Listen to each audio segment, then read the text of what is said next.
Hi, I'm Thomas. This is the course Financial Institutions and Markets, and today's topic is foreign exchange markets.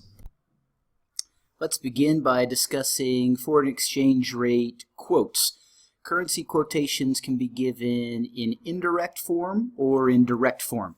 In indirect form, we know what one unit of our currency will acquire or will exchange for in the market. In this example, $1 will exchange for 3.67 Emirati dirhams. In direct quote format, I know how much of my currency I need for one unit of the other currency. And here in our example, 0.2725 US dollars is valued at 1 Emirati dirham. The relationship between the indirect and direct quote is an inverse relationship. If you know the indirect quote, 1 divided by the indirect quote equates to the direct quote. Currency appreciation and depreciation. If I'm looking at my indirect quote and I see an increase, that indicates appreciation in my currency. For example, looking at the indirect quote at the top of the slide, if I later see a rate of $1 to 5 Emirati dirhams, then that indicates appreciation. I get more for the same $1 than I was receiving before.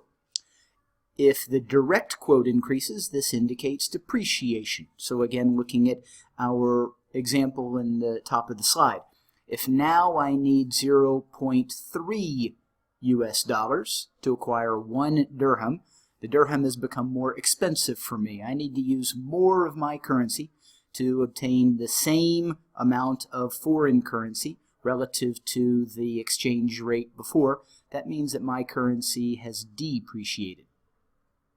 And finally, the driver of foreign exchange rates, just like prices in any market, is supply and demand of currency. The more attractive a particular currency is, the higher the value of that currency will be in the market. And as a currency becomes more attractive, its price will go up. As a currency becomes less attractive, its price will go down based on supply and demand. Let's talk about two different quotes that you will find in foreign exchange markets. The spot exchange rate, which is the foreign exchange rate now, and the forward rate, which is an exchange rate based on a future transaction. These generally are not the same, and there are several reasons for the differences. One factor is interest rates. The higher the interest rates in a particular country, the more attractive that country's currency is relative to other currencies. Because if I have that country's currency, then I can put my money in the bank of that country or invest in projects in that country and earn a higher rate of return than if my money was in a different currency in a different country. Inflation differences work in the opposite direction.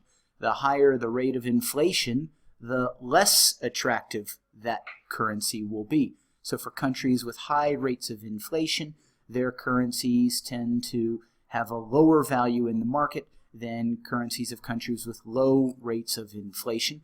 Because if I were to have my money in the currency of a country with a high rate of inflation, then at the end of the period of say I'm investing in a project in that country, at the end of the investment period, when I liquidate my investment, I'm going to receive currency that has become less valuable because it doesn't buy as much as it did at the beginning of the period when prices were lower. And finally, default risk is also a factor that drives the value of foreign exchange, of foreign currencies in the market. The higher the risk of default for a country, whether that be relating to business default or some type of political risk such that you wouldn't be able to get your money out of the country, whether that be your profits or your entire investment in one form or another. High default risk, high risk of the investor not obtaining their full investment back, not obtaining the anticipated rate of return, also affects the exchange rates in the foreign currency market. Let's look at a calculation now. Let's calculate the premium or discount for the relationship between the spot rate and the forward rate. The formula for premium or discount is the spot rate minus the forward rate divided by the spot rate. And our example, we will look at the Ethiopian birr and the US dollar. So the indirect rate today, 1 Ethiopian birr equals 0.0451 US dollars, and the inverse of that tells us that we, with 22.1729 Ethiopian birr, can exchange for 1 US dollar. Now looking at the spot rate, we see some differences. 1 Ethiopian birr in the future will get us a little bit less in dollars, 0.042, and when we look at the direct, which is the inverse, we see a higher number of Ethiopian birr to get the same dollar. So the fact that the indirect rate has gone down and the direct rate has gone up both indicate that the Ethiopian birr is depreciating in the future relative to the US dollar. Now, how much? What is the relationship between the two? Let's go to the right side of the slide for our calculation. The formula is spot minus forward divided by spot. So looking at my Ethiopian birr numbers first. The spot and the forward are coming from the quotes on the left side of the slide. The difference is a negative, which means that I have depreciation, and the amount of depreciation when I do my division is 7.38%. That is the depreciation or the discount of the forward rate relative to the spot rate. The forward rate is a little bit less attractive in birr relative to the spot rate. That is a discount, and the amount is 7.38%. Now, if I look at it from the US dollar perspective, I take my 2 US dollar numbers. What does it take to get 1 birr today? What does it take to get 1 birr in the future? I need fewer dollars in the future. That gives me a positive difference, and that positive difference, when I do my calculation, when I complete my division, I have a premium of 6.87%. If I buy Ethiopian birr with dollars based on the forward rate, I'm going to get a better transaction than if I buy today based at the spot rate. That indicates that the US dollar is appreciating over time. Assuming that the forward rate is 1 year into the future, then the premium discount numbers we've calculated are annual rates, or annual premium and discount calculations. If, say, this was a 6-month forward rate, and we have calculated the premium or discount based on a 6-month time period, then in order to annualize these numbers, we would multiply by 2. So my discount on the Ethiopian birr over, again, assuming this is a 6-month forward rate, over a 6-month period, the discount is 7.38%, and I would multiply that by 2 to get to an annualized number, something around 14.7%. And for the US dollar premium, I would multiply that number by 2, 6.87% multiplied by 2 will give me a number that is approximately 13.8%. So if I'm looking at a forward rate that isn't a 12-month forward rate, I can make an adjustment to annualize that premium or discount calculation. Now let's look at the concept of purchasing power parity. This concept relates to how we balance the relationship between prices and foreign exchange rates from one country to another. For example, people will often say to me, when you're working in a foreign country, you're making so much less money, why wouldn't you return to America? Well, you might be making less money, but that doesn't mean that you're necessarily worse off economically. It's possible that in one country you earn $1,000 a month, and at the end of the month you're actually able to save money, whereas in the United States you might be earning $3,000 a month in the same job, and yet at the end of the month you don't have any money left over. Well, that relates to the concept of purchasing power.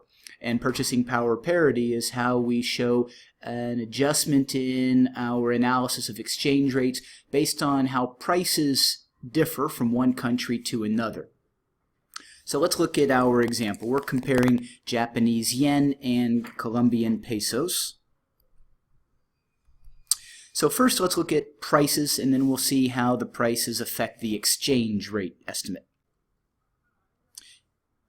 If we want to buy a sandwich in Japan, it is 6 yen, and the same sandwich in Colombia is 3,000 Colombian pesos. So that sounds like it's a very expensive item in Colombia relative to the price in Japan.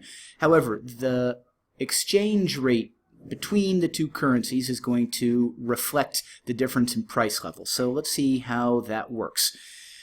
The ratio on an indirect basis, if I look at the Japanese yen compared to the Colombian peso divided by the Japanese yen gives me an indirect relationship of 500.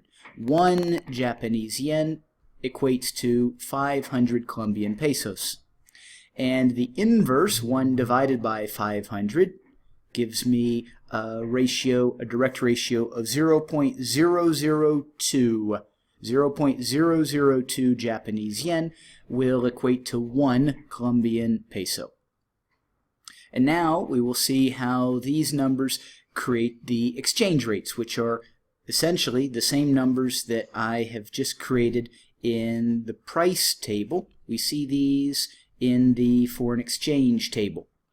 Looking at the indirect quote, 1 Japanese yen equates to 500 Colombian pesos, and the direct quote, 0.002 yen, equates to 1 Colombian peso. And the idea is that when we talk about buying a sandwich or any item in general, prices in Japan will be 500 times lower than prices in Colombia, because the exchange rate between the yen and the peso is a factor of 500.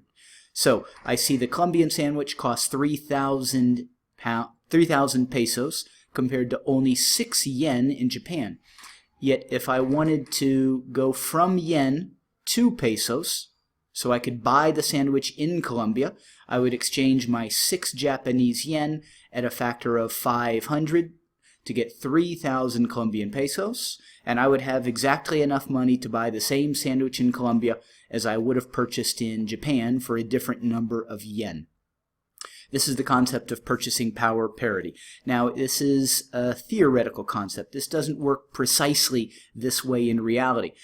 And a simple reason for that is because if I do want the sandwich and I'm in Japan, there's no practical way for me to get it in Colombia. To spend the amount of money involved in getting to Colombia and getting to the sandwich and getting back to Japan would be far more than the price of the sandwich itself. So we would look at that as a very high transaction cost. And so this is a theoretical concept, but to some extent it does play out in foreign exchange markets, but not completely because of the high transaction costs that would be involved in the actual attempt to arbitrage or play the difference in prices. If prices were artificially high in Japan, to get onto a plane, go to Colombia, buy a sandwich for 50 cents less, speaking in dollar terms, and then return to Japan would be far more costly than the 50-cent savings that I realized by going across the world to buy the sandwich in Colombia. So in a practical sense, these relationships don't play out precisely, but the theory is, we're simplifying a bit using the theory, but the theory, albeit simplified, does give a good understanding of how foreign exchange rates and prices work together. This ends the first part of foreign exchange rates, and we will continue with part 2 shortly.